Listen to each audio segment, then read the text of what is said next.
Zangpo, a very warm welcome to Bhutan This Week. My name is Samtan Dolkar. Our top stories this week. His Majesty the King grants the to 3 new government secretaries. His Holiness the J. Kempo appoints Yente and Tuglalibis of the Central Monastic Body. And National Assembly sets reduced agenda for upcoming session. Now the news in details. His Majesty the King granted the to the newly appointed Cabinet Secretary and 2 government secretaries on Thursday. An eminent member of the National Council, Attorney General, Chief of Protocol, Zimpewom, the National Assembly's Secretary General, Pemagatal Zongda, and 2 GUPs were also among the recipients. Sangye Duba is the new Cabinet Secretary. Before assuming the post, he served as the Secretary General of the National Assembly. Karma Sring, the former Director of the Department of School Education, is the new Secretary for the Education Ministry. An eminent member of the National Council, Karma Sring, is appointed as the Economic Affairs Secretary. Karma User, the former Director General of the Department of Culture, is the new Secretary General of the National Assembly. His Majesty also granted the to the Attorney General Lungten Dupchur, who served as a judge at the High Court. The Deputy Chief of Protocol of the Foreign Affairs Ministry, Ugen Gongfel, received Da as the new Chief of Protocol. Tongsa Drampen Ugen Siring is now among the 5 eminent members of the National Council. Similarly, Nim Siring is appointed as a Zimpewom. He was working with the Prime Minister's office as its Chief Program Officer. His Majesty the King granted Da to the new Pemagatal Zongda, Yishe Ranrik Doji. Prior to the appointment, he served as the Director of Directorate Services, Economic Affairs Ministry. The new GUPs of Chang in Thimphu and Pome in Tashigang also received Da from His Majesty the King. Sunampem for BBS News. His Holiness the J. Kempo conferred Tashi Legdar to the newly Tuglalebe and Yentun Lebe of the Central Monastic Body on Thursday morning. His Holiness also conferred Tashi Legdar to the Getsulebe of Mitub Laha in Thimphu. The ceremony was held at the Punakhatsong. 48-year-old Tukundamge from Kaji in Wandipoda is the new Yentelube. He joined the Central Monastic Body at the age of 7 and is the reincarnation of the 65th J. Kempo, Jamang Yishisinghe. He served as the Drupdelebe of Shah Dijincholing and Samda Monastery as well. Prior to the present appointment, Tukundamge was the Getsulebe of Mitublaga in Thimphu. Kempo Karmarante from Tormashong in Mongar is appointed as the new Tula Lube. The 53-year-old began his monastic schooling from Mongar Rabde. He has served as the Kempo of Kanglum Zangdoperi, Thupten Chokorling Sheda, and in 2015, Kempo Karmarangdel was appointed as the Tashkanglam Nete. The new Getsulebe of Mitublaga in Thimphu is 52-year-old Tenzi Nobu from Talo in Punakha. He started his monastic education from Pungthim Drasa when he was 9 years old. He completed the 3-year retreat thrice from different meditation centers. Before becoming the Getsulebe, Tenzi Nobu held the post of Cheri Umze, the Lam of Jigmido Joancho National Referral Hospital, and Genjunete of the Tashishazong. For Changadoji in Punakha, Sangichizong for BBS News. The Central Monastic Body led by Dojilebe arrived at their winter residence in Punakhatsong on Monday. Officials received the monastic body and sacred relics. The monks will stay in Punakha for the next 6 months. This time, because of the pandemic, the monks directly traveled to Punakha instead of a customary night hold at the Tilegang Dhaga. The tradition was introduced by Jabdung in the 17th century. The United Nations honored Her Majesty the Queen Mother Sangyechodin Wangchu as the individual laureate for United Nations Population Award 2020. The award is in recognition of Her Majesty the Gillium's outstanding contribution to raising awareness and devising solutions to population and reproductive health issues. Her Majesty is also the longest-serving United Nations Population Fund Goodwill Ambassador to Bhutan for more than 20 years. The formal presentation of the award will take place virtually next month. The UN Population Award is the most prestigious award in the field of reproductive health and population given annually. The United Nations General Assembly established the award in 1981 and was first presented in 1983. The population and developmental activities in Paro are increasing, so is its waste problem. The conditions of the community waste drop-off bins the municipal office placed strategically paint clear images of the mounting issue. But what's worse, the waste are dumped irresponsibly, as our reporter Nam Yo-won-chu observes. A scene that speaks for itself. The situation of this community bin near the Paro College of Education needs little or no explanation. Located next to the main road, it is one of the mostly used communal bins in the area. Today, a group of volunteers from the Education College take out time to clear the mess. And this is their 6th attempt since the bin was completed in April this year. The wastes collected are taken to the town's landfill. This drop-off bin is for the residents of Mochigyog. It is not for the hotels or shops here. It should be used when the dumpster breaks down or does not make it on time for collection. But that's not the case. Everyone dumps their wastes here whenever they feel like.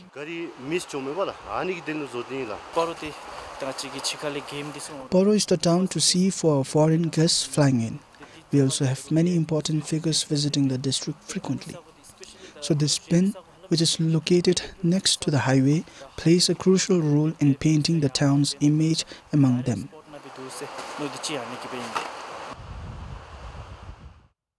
The volunteers say no sooner the area is cleaned, then it returns to the same old condition, scattered wastes and stray animals scavenging.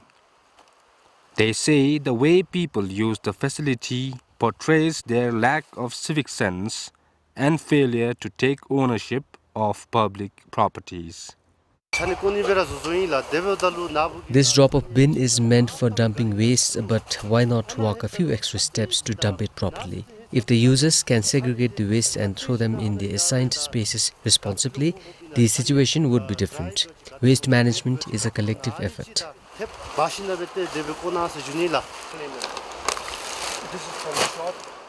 Currently, the Paro municipal collects wastes from its residents daily.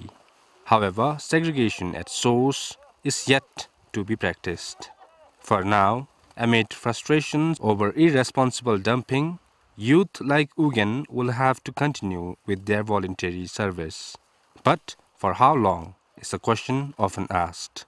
The only sustainable way forward, in Ugen's words, is taking individual responsibility and be the change one wants to see in the world. This is Nam Yo-won-chuk, BBS News, Paro. Seas are warming and rising faster. Glaciers are melting at a pace many researchers did not expect for decades. 700 glaciers in Bhutan have retreated rapidly that the country in 50 years may see ice-free lakes. And this, according to experts, is largely fueled by climate change. These two different pictures clearly show the receding Gangjula Glacier. The picture on the left was taken in 2004 and the other one in 2019. This is one of the two benchmarked glaciers for long-term monitoring in 2004. It is located in Pochu sub-basin. The glacier since then has retreated on average 11.4 meters per year.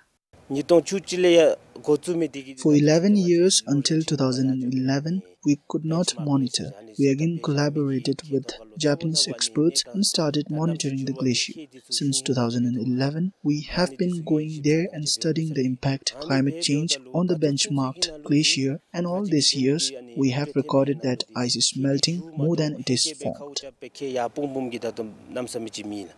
Similar is the case with Thana Glacier.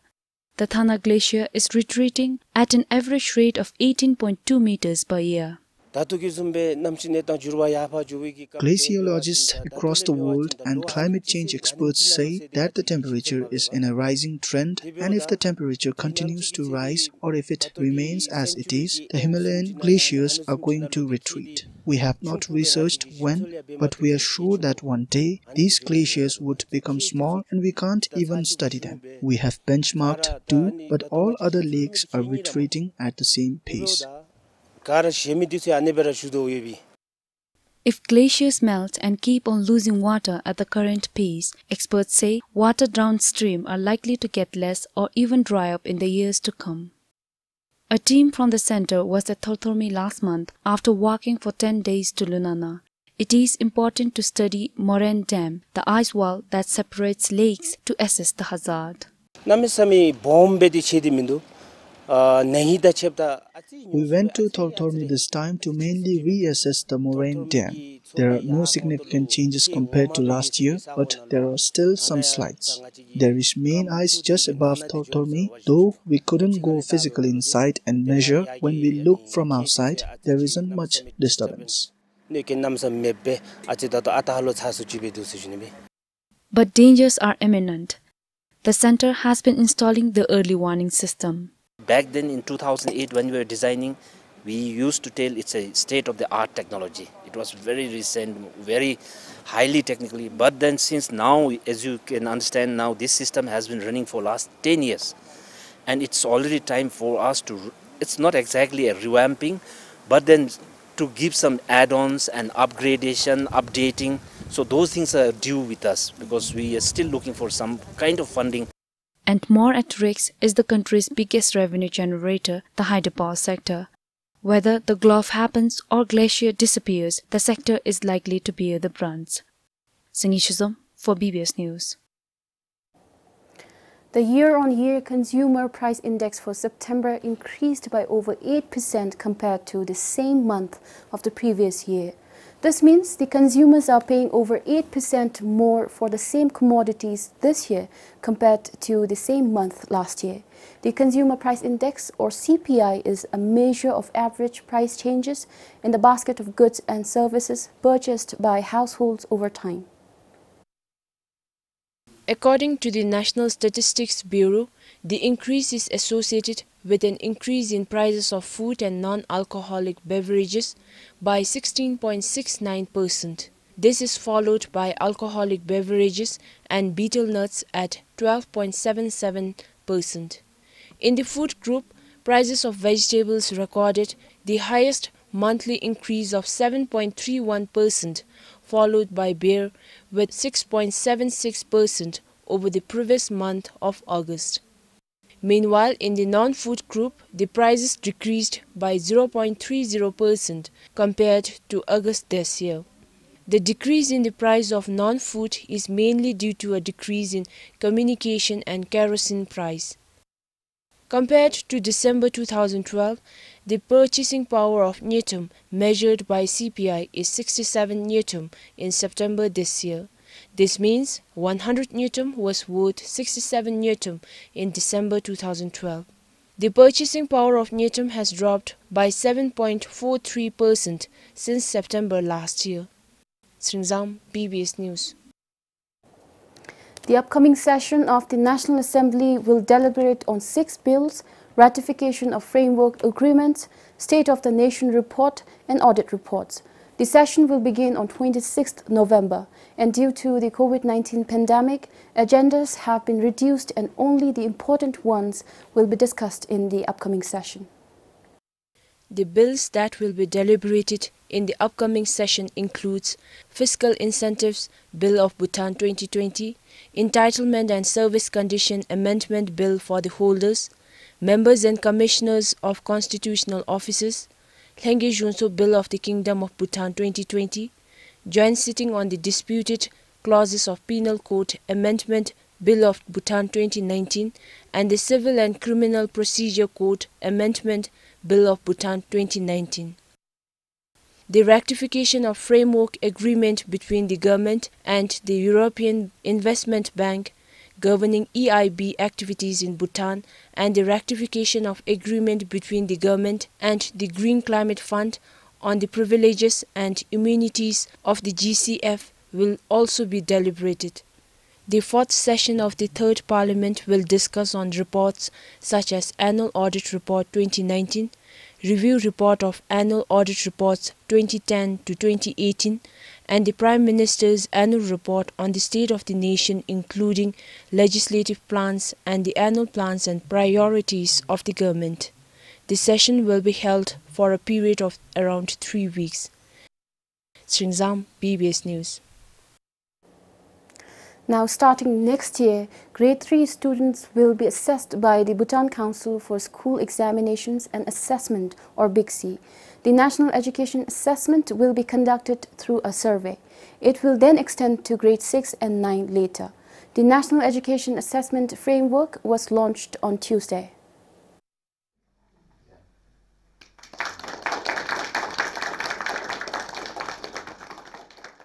The National Education Assessment will investigate and monitor the health of the education system in the country. The first time in the history of Bhutan, we are coming up with a very robust national assessment framework that will help us to conduct systematic NA and then get the data which will infer policy making process in the system. The BICSI officials said the assessments will evaluate the ability to read and write Songkhla and English. It will also measure mathematical and scientific literacy. The students will also be assessed on the values and attitudes and 21st century competencies such as critical thinking, communication, creativity and collaboration. So we will first tracking the first cohort in 2021, and then in 2024 we will be tracking the second cohort of Grade 3 as well as the Grade 6. So which means every 3 years we will be tracking the new cohort, as well as we will be also tracking the same cohort over the period of 3 years. So which means we are monitoring the growth of children across the grade, as well as we are also monitoring the growth of children over the grades. The assessment, which was supposed to begin this year, had to be deferred due to the pandemic. Kilatem for BBS News. The Bhutanese education system changed its landscape when the coronavirus pandemic struck. Since then, all the teaching and learning programs have been carried out through e-learning and online platforms. But children with special educational needs and disabilities are more at risk of losing out on learning, as they rely heavily on special education needs teachers and learning aids which are not available at home during school closure. Hence, to provide better quality education and to keep students engaged, the Education Ministry, with support from Save the Children, will be providing free smartphones and tablets to such students across the country. Out of more than 740 students with special educational needs in 20 schools, including 2 special institutes under the Education Ministry, almost 700 students will receive the free smartphones and tablets soon. These will be provided to students from pre-primary to high school, excluding classes 10 and 12. The provision of smartphones or tablets is mainly to provide extra support to the students with disabilities to learn from home, since most of them come from financially challenged families. This vicious cycle of poverty and disability, compounded by emergency situation like COVID-19, makes our students with disabilities totally left out from the educational system. Therefore, in order to meet these gaps, the ministry has explored for funding from various development partners. Dechen Pelden, who is a SEN teacher, says the provision of tablets or smartphones would benefit students with special needs in various ways.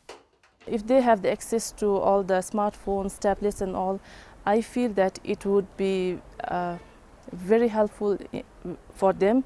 Like, even though they cannot write what they know or what they have learned, with the help of smartphones and tablets and all, they can always, like type, or they can express what they have learned and all. Meanwhile, parents are also grateful for the ministry's initiative. We would be very thankful to the ministry, as it will benefit our children a lot. My child is interested in using phones and laptop, and he could learn many things from them.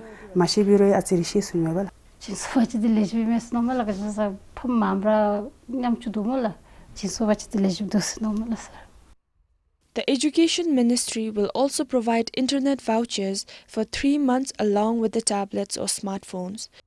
For Sangedoji, this is Kinzong Haden, PBS News. The pandemic has upended lives and travel restrictions made it even worse, affecting everybody. The weavers of Kalingshong in Pemagatsal are now feeling the impact. They weave burago and kira and they are not able to sell it to their market in Thimphu. In her late 60s, Jangchuk Dema still weaves, and this has been the main source of income for Jangchuk and her husband. I brought up my children by weaving. I started weaving when I was 24 years old.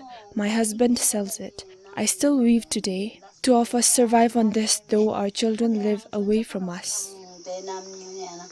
But these finished products are going nowhere.